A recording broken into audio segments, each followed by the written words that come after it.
Hey, welcome to Draft Academy. My name's Mike. In this tutorial, I want to talk to you guys about the Initialize method in Ruby classes.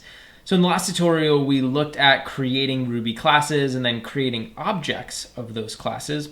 In this tutorial, I'm going to show you a way that we can actually make creating these objects a little bit easier. So you'll notice down here when I created my two book objects, I said book1 is equal to book.new. And then I had to manually set the book's title, the book's author, and the book's pages.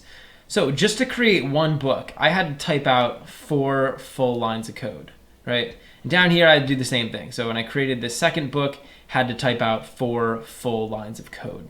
And this is kind of a problem because if I wanted to create, for example, 10 or 20 different books, it's going to take up seriously a lot of space inside of my Ruby files.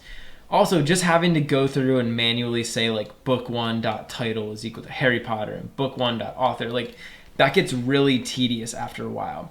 There's actually a way that we can give our objects all this information right up front when we create them instead of having to do it manually like this. And that's by using something called an Initialize method. An Initialize method is actually a method that's going to get called whenever we create an object. So remember, up here we have this class, and this class is basically just a template. It's a blueprint for what a book is in our program. When I create an object, it stops being a template, it stops being a blueprint, and it becomes an actual book. So this book1 object down here is representing the Harry Potter book, with the author of J.K. Rowling in 400 pages. This is like a physical book that we used that template up there to create. So when we end up creating a book, we can actually give it some default information. And I'm going to show you guys how to do that. So up here in our class, I want to create a method, and it's going to be called Initialize. So I'm just going to say def, and it's initialize just like that. And I'm actually going to create this just like I would a normal method. So I'm going to say n down here. Inside of these parentheses, I can actually pass some information. But before I do that, I want to show you guys what's going to happen. So for example, I could put a print statement here. Actually, let's do a put statement. And it's going to say creating book. Now, when I run my program, you'll see that over here, it actually types out creating book twice. Essentially what's happening when I say book.new, this initialize method up here is getting called. So every time I use this new method down here and I call it, this initialize method is actually getting called. So if I was to pass a parameter into here, so let's have this initialize method take a parameter, we'll have it take name. I could come over here and I could basically print out hello name. So I could pass a name into here. I could say Mike, and then down here I could say another name like Bill or whatever. And when I run my program, you'll see it's printing out hello Mike and hello Bill. So this is essentially just a method that we can call just like any other method in any of our programs. But this method's special because it gets called when we create an object.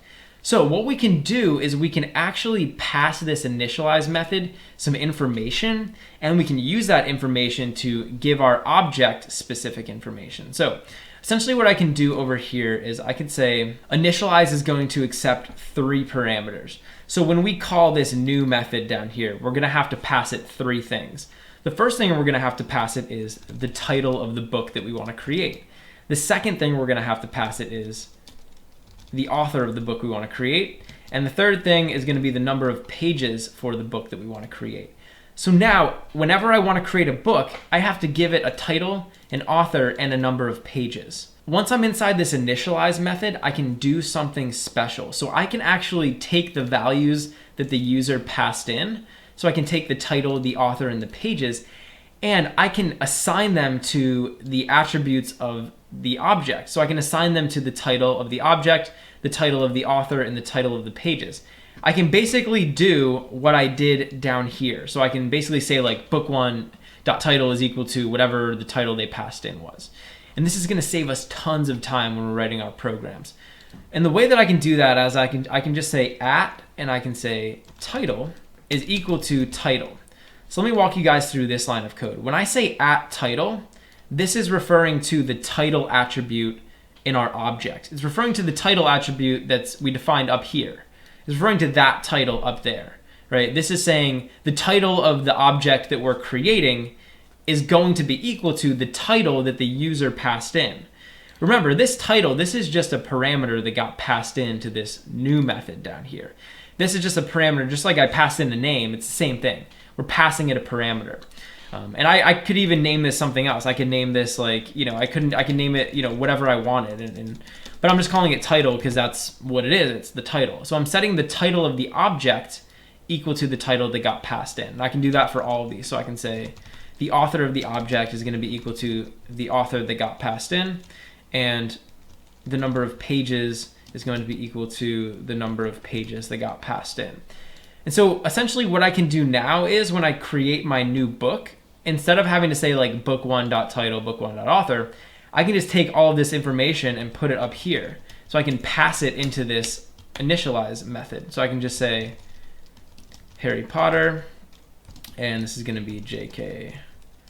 Rowling, and then the number of pages is just going to be 400.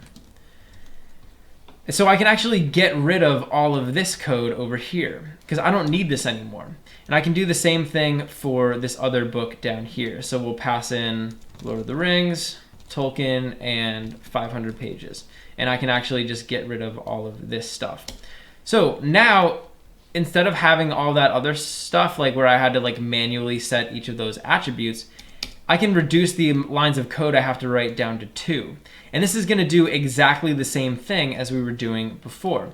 So I could come down here and I could, print out like book2.title, and it's still going to be able to print it out. So you'll see it's printing out Lord of the Rings. I could print out book1.author, and it's going to be able to print that out. So I'm doing exactly what I was doing before, except now I'm making it a lot easier on myself by using this initialize method. And again, whenever we say like book.new, this means we're calling this initialize method. We're passing it some parameters, and I'm setting the attributes of the current object equal to the attribute that we pass in when we create that object. So that's how we can use that initialize method to make our lives way easier. And you're always going to want to use an initialize method for the most part, just because it makes everything so convenient. Hey, thanks for watching. If you enjoyed the video, please leave a like and subscribe to Draft Academy to be the first to know when we release new content. Also, we're always looking to improve, so if you have any constructive criticism or questions or anything, leave a comment below. Finally, if you're enjoying Draft Academy and you want to help us grow, head over to draftacademy.com/contribute and invest in our future.